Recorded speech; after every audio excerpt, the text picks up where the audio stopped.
കൂട്ടുകാരെ കേട്ടിടാം നന്മയാം വാക്കുകൾ, ചേർന്നിരിക്കാം കൂട്ടുകൂടാം നന്മ തൻ വഴികളിൽ. തേൻമൊഴികൾ കേട്ടിടാം നന്മകൾ പഠിച്ചിടാം.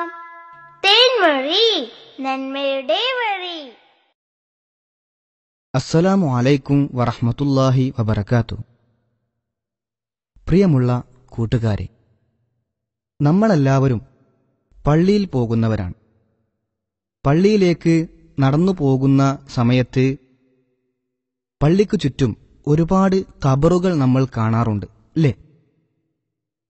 നമ്മുടെ നാട്ടിലുള്ള ഒരുപാട് പേരുടെ മരണവാർത്തയും നമ്മൾ അറിഞ്ഞിട്ടുണ്ട്.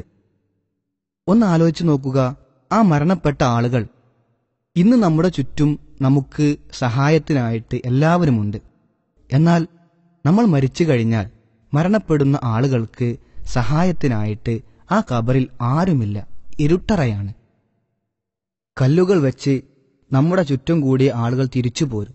അതിനുശേഷം നമ്മൾ ഒറ്റക്കാണ് ആ ഖബറിൽ. സത്യനിഷേധികളായ ആളുകൾക്ക് ആ ഖബറിൽ സഹിക്കാൻ പറ്റാത്ത ശിക്ഷയുണ്ട്. എന്നാൽ സത്യവിശ്വാസികളായ സൽക്കർമ്മങ്ങൾ ചെയ്യുന്ന നല്ല ആളുകൾക്ക് അവിടെ സ്വർഗീയ അനുഭൂതികളുമുണ്ട്. അതുകൊണ്ട് കൂട്ടുകാർ ശ്രദ്ധിക്കേണ്ട കാര്യങ്ങൾ, നമ്മൾ നമ്മുടെ ജീവിതത്തിൽ എല്ലാ സമയത്തും അള്ളാഹുവിനെ സൂക്ഷിച്ചുകൊണ്ട് ജീവിക്കുക. പ്രവാചകൻ സല്ലല്ലാഹു അലൈഹി വസല്ലമയുടെ കൽപ്പനകൾ പരമാവധി ജീവിതത്തിൽ പാലിച്ചുകൊണ്ട് ജീവിക്കുക.